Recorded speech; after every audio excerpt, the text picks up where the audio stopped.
Hello everyone and welcome to another episode of Tom's Gadget Garage. Today I am out here on the Lectric XP Trike 2 and we're going to do a little bit of a range test, see just how far we can go on a full charge. Now this particular version of the bike that I'm riding around on today is the 500 watt motor version, which does come with a 48 volt 13 amp hour battery, which is good for 624 watt hours of capacity. Now Lectric does say in the most ideal conditions we can get up to 50 miles of range, but just keep in mind that's a theoretical figure, usually done with a rider that weighs in at around 180 pounds, riding around in the slowest level of pedal assist.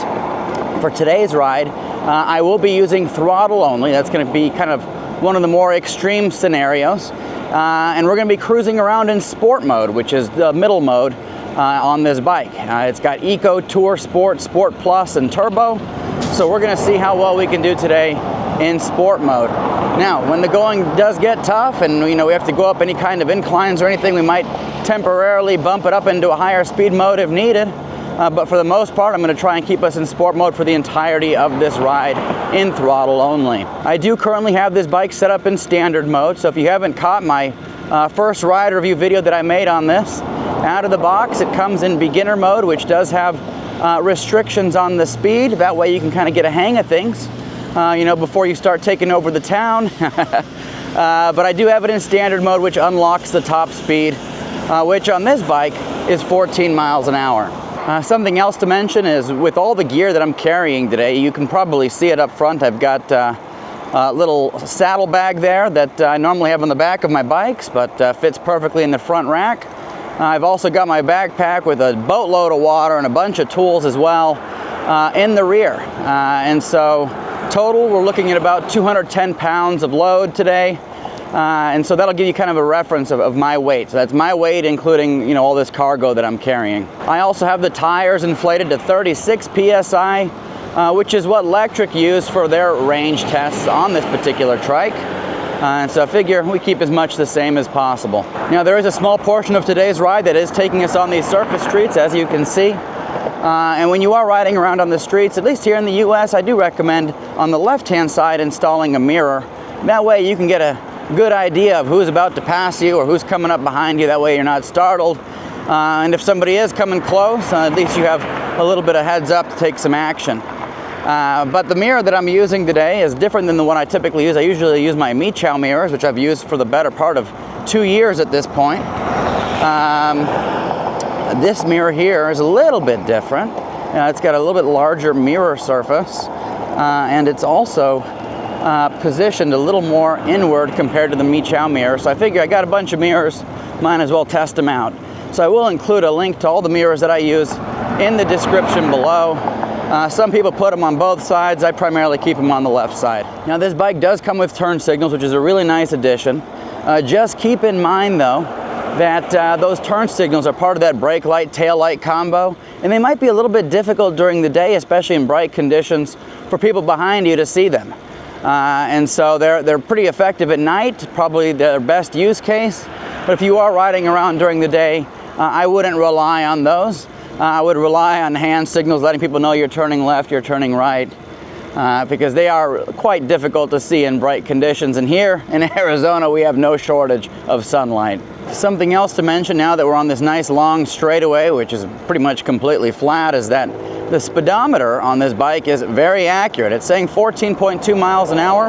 When I look at my GPS speed, 14.2 miles an hour. So spot on. That means we're getting nice accurate read of the speed and ultimately the distance on this bike. Sometimes these e-bikes are wildly off with their speed, sometimes upwards of 5 miles an hour, at least at the higher speeds. And so it's nice to see out of the box this thing is properly calibrated. One thing that I noticed about this bike as I was riding around, racking up some miles on this thing, was that occasionally on the left-hand side I would get a creak. In a very particular spot on the wheel. So you would ride around and you get a creak, a creak, a creak, and it was driving me absolutely insane. It started happening after my first ride review, and it turns out it's the reflectors in the wheels. They make a little creaking sound, and I had enough of it, so I just popped those right off. I couldn't take it anymore. The little creak, creak, creak. I haven't had that happen before, but anyways, there's probably a way you can get it to stop creaking, but I just didn't have the patience. All right, so we're gonna turn onto the trail that we're gonna be riding on today. I'll go ahead and get my signal going. I will signal left. I can check my mirror, everything is clear. And I'm gonna go ahead and turn onto the Powerline Trail. And this Powerline Trail is what I use for all of my range tests, especially on bikes. That way we get a nice, consistent way to measure the performance of these bikes. I also track all of these with Garmin GPS. So at the end of our ride today, and actually throughout our ride, I'll give you updates as to how much distance we've covered. And at the end, I'll bring all the stats together, give you average riding speed, distance, elapsed time, elevation gain, the whole 9 yards. So one of the nice things about these trikes is they're very nimble and they can turn on a dime. So watch this. Coming in, we need to make a right-hand turn. Oh, look at that, it's clear, and we can just make that right. Very easy. Something to keep in mind with these trikes, and I cover it extensively in my first ride review video, but they do have different driving dynamics. So on a bicycle, you're normally leaning and banking into your turns. You know, you got two wheels, very easy to do that. On these tricycles, not so much. You know, you're turning basically on a horizontal plane. And so when you first get on a trike and you make a right or left, you can feel your body lean. You just want to counteract that lean. Takes a little bit of getting used to, but once you do, it becomes second nature. All right, folks, we're gonna see if our bike is narrow enough to fit through here. I don't know. Let's see if we can get through here. Oh, perfect. We made it. So for today's ride, I'll be paying particularly close attention to the voltage. Voltage is always going to give you the most accurate readout. And so the nice thing about this trike is the fact that it comes with a battery bar, battery percentage, and voltage. All three options on this display. That's huge. There's some bikes that I can't even understand the reasoning that don't even give you voltage readouts, which is really unfortunate because a lot of times the battery bars on bikes are wildly inaccurate. Sometimes you'll be riding around, it says it's 100%, and then all of a sudden it says, oh, 50% battery remaining. Definitely not acceptable. So fully charged, this bike is 54.6 volts. Okay, and I keep my turnaround point at about 60 to 65%. So right around 65%, you can see it on my voltage chart here. That means we're going to be turning around at 49.5 volts. And so once we get to that voltage range, we will mark that as our turnaround point, and we'll start heading back to where we started. That way we can make it back, because one thing is for sure is that the first half of the battery is always going to be more performant than the second half of the battery. And that's because as you wear that battery down, voltage goes down. As voltage goes down, you have less output, less top speed, less acceleration, just overall less performance out of the bike. As you can see, we're riding off the beaten path right now. This bike does have a front fork suspension. They call it the Cloud 50, and it does give you 50 millimeters of travel, which is really nice. You can definitely feel that go to work. It's also got a suspension seat post, which I'll tell you right now, makes a huge difference for ride comfort. All right, folks, a quick mileage check-in. We're officially past the 6-mile mark. We've been cruising around for about 33 minutes at this point. Bike says we got about 90% battery remaining, and our voltage is sitting at about 51.6 under no load. This bike does have these 20-inch by 2.5-inch tires, a little bit narrower than the fat tires you see on a lot of Lectric E-Bikes, but that's gonna go a long ways in terms of making the bike a little bit more nimble for you. Also help improve mileage. All right, we got a little bit of a curb to go down here. Here we go, boom. Right down that thing. There we go, up and over, and up and over. So this bike is two-wheel drive. It's got a rear differential. That way, your tires can turn at different speeds when you're coming into turns. That way you don't bind up the drivetrain. And here's a little more hard-packed dirt. Now I will say this trail that we're riding around on today is 70% paved surface, 30% hard-packed dirt, so it gives us a good opportunity to test this bike out on a variety of riding surfaces. And I'll tell you right now, we're cruising around at 14 miles an hour on this, and it is very stable. We got 3 wheels on the ground, and no concerns with regard to stability with this bike. Further down the trail, we will have a pedestrian bridge, which will give us a good opportunity to test out the hill climbability of this trike. I did do some nice little grassy hills on my first ride review, so if you haven't checked that out, I will include that in the description below. But this bike does have that 500 nominal watt motor, which can crank out 1,092 peak watts of power, as well as 65 Newton meters of torque, which I'll tell you what, it's more than sufficient for a lot of the hills that most people are going to be climbing around on. Lectric does have a 750 watt version of this bike. And so if you live in a place with exceptionally steep hills, especially steep, long hills, that 750 watt version might be a better option for you. But I've still been able to climb relatively steep hills with this bike. And so when you're pedaling it, it's definitely giving it some assistance of some of that steeper stuff, but you know, 500 watts is nothing to scoff at. 65 Newton meters of torque is quite a bit. It's actually 10 Newton meters of torque more than what you get with the Lectric XP 3.0. So, and that bike didn't have any issues with hills either. So don't think that just because there's a 750 watt version that you have to get that to climb hills. This thing here is definitely got respectable hill climbability. All right, folks, I'm going to go ahead and pull over to the side here and kind of give you an idea of what the cargo setup on this trike looks like right now, as well as some of the things that I carry with me on these rides. So there's our XP Trike 2, and as you can see, I've got the saddlebag that I normally carry in the back of my bike over here at the front, and I've also got my backpack here at the rear. And so the rear basket on this bike can support up to 75 pounds, the front basket up to 30 pounds, and the bike as a whole can support a maximum load of 415 pounds, which includes the maximum weight of a rider at 330 pounds. So quite a bit of utility in this trike. And if you're curious what I carry around, I do have my Cyc Plus bike pump, nice portable pump, which is good for inflating narrow tires, fat tires, basically every tire you can think of.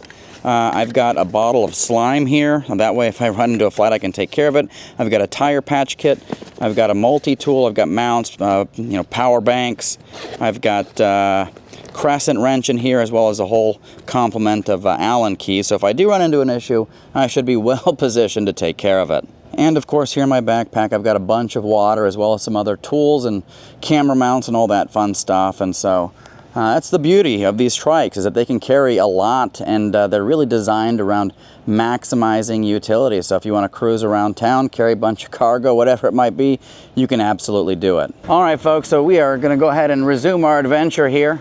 So straight up ahead is a pedestrian bridge. It is a very steep little incline for us to go up today.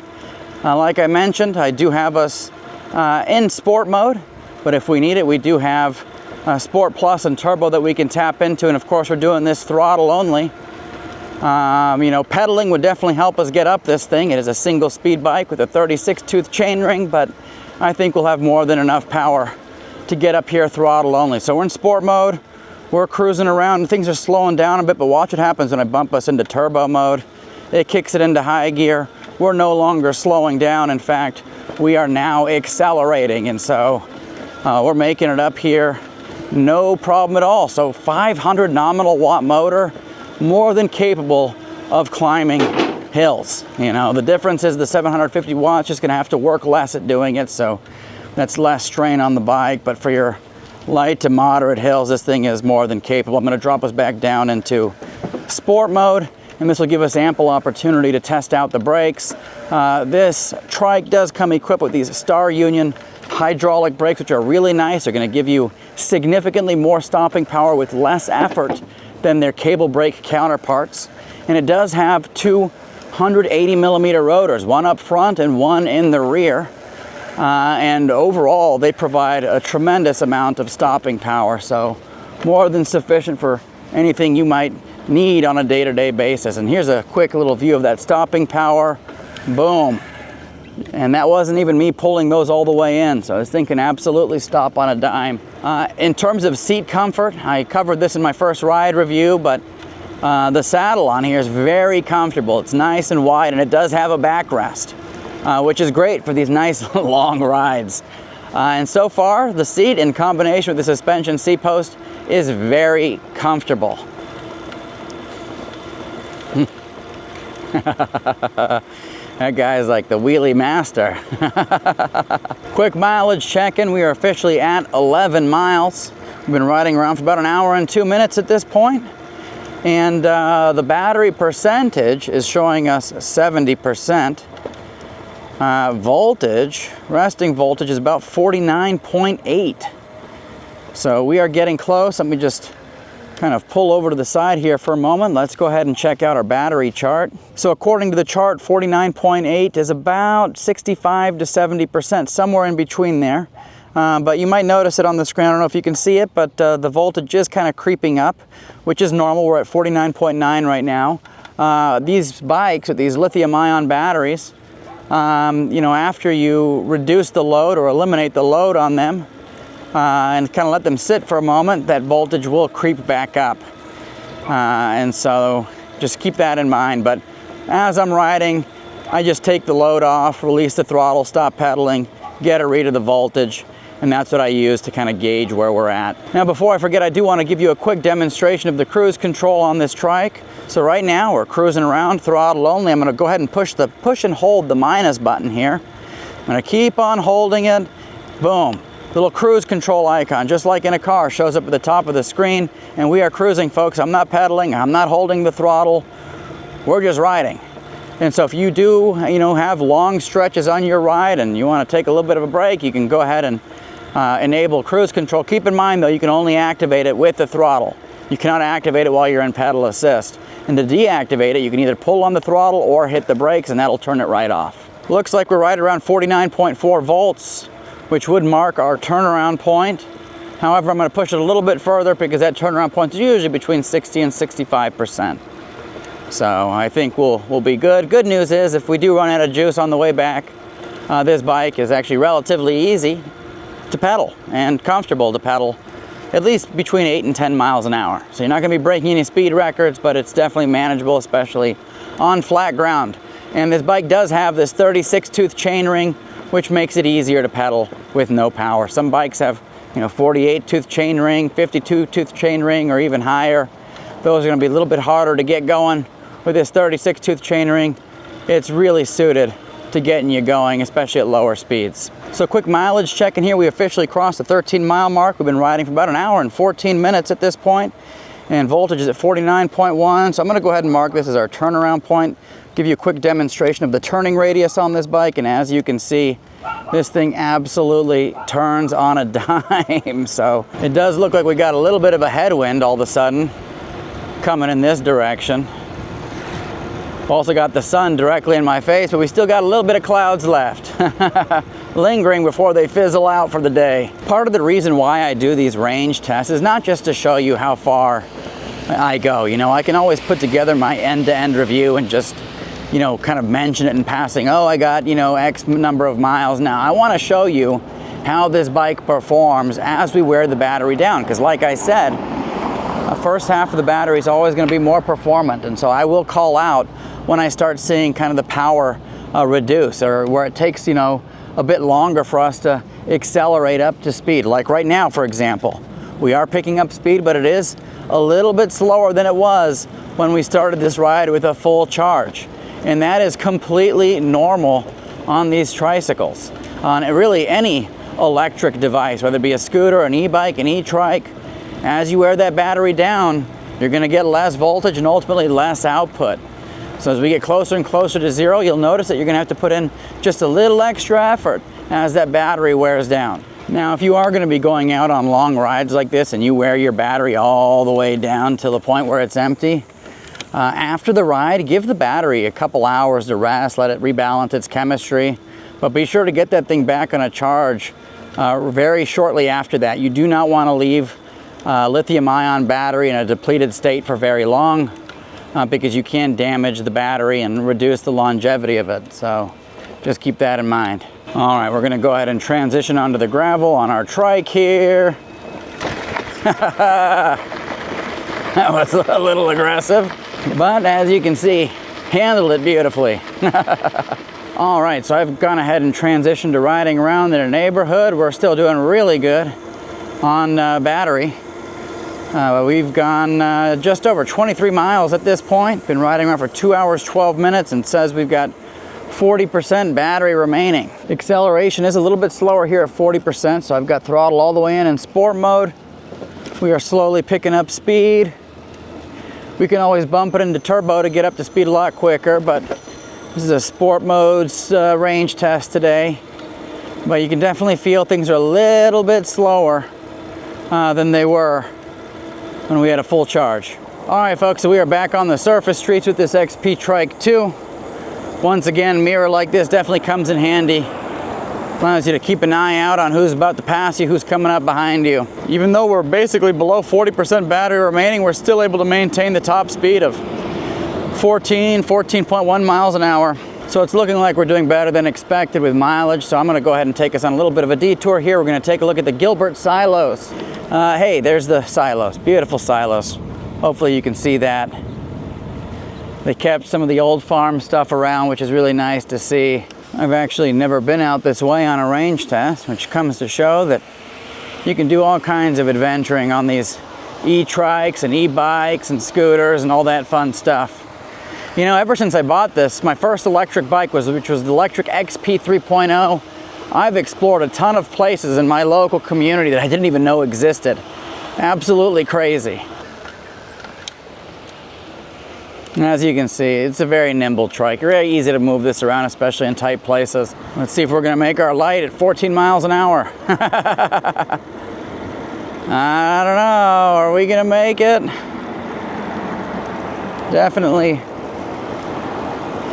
will. All right, coast is clear. And we made it through that. Quick mileage check-in. We officially crossed the 30-mile mark. We've been riding around for about 2 hours, 49 minutes.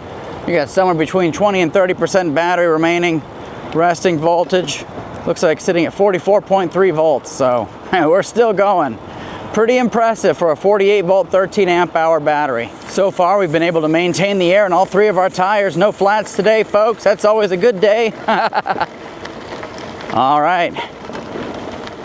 Here's our river rocks. Woo! Oh, what a bumpy ride. So that kind of stuff obviously wouldn't be comfortable riding around on for very long. All right, folks, I just want to check in with you here. Right now, the motor is pulsing. So the power's pulsing. I don't know if you can pick it up. But I think that's our warning that we're at the very end of the battery. So it's applying power, withdrawing power, applying power, withdrawing power. And that there is right around 41 volts. And so I think we're near it. I actually just saw an error pop up on the screen for a moment. They're probably related to battery voltage, letting us know we are at the very bottom. But yeah, looking at our voltage, 41.5. I think we're near the very end, folks. Right now, throttle's all the way in, and we're in crawl to home mode, 8 miles an hour. So things have slowed down quite a bit. So I think we're gonna call it here. I'll pull into this area here and we'll see how we did. All right, folks, so I went ahead and turned off the battery, turned it back on because it was giving us kind of this pulsating of power, but it still said 20%, which wasn't accurate. So when I turn it off, turn it back on, it's now saying 0%. The battery is flashing at us and voltage is at 41.5. So that's gonna be our official cutoff on this bike. So let me go ahead and download the data. We'll see how we did. All right, folks, so there you have it. That was our range test with the Lectric XP Trike 2. And on today's ride, 32.56 miles. We had an average moving speed of 12 miles an hour. We had a top speed going down the pedestrian bridge of 17.4 miles an hour, 338 feet in elevation gain, and and we were cruising around today for exactly 3 hours. So as you can see, very good performance out of this bike today, especially considering it's got a smaller 13 amp hour battery. That's 624 watt hours of capacity. I did expect a little bit less, but anyways, over 32 miles, that's fantastic performance, especially out of a 3-wheeled trike. Anyways, comfortable ride, no issues with the seat. My back feels great, my bottom feels great, my hands feel great. My legs feel fantastic because I didn't have to use them at all on this throttle-only range test. But anyways, let me know if you have any questions. And if you do want to pick up one of these bikes, I will include an affiliate link in the description below. And if you use that to make your purchase, it absolutely helps support this channel and keeps the wheels moving on future reviews. As always, thank you so much for tuning into Tom's Gadget Garage. We'll see you next time.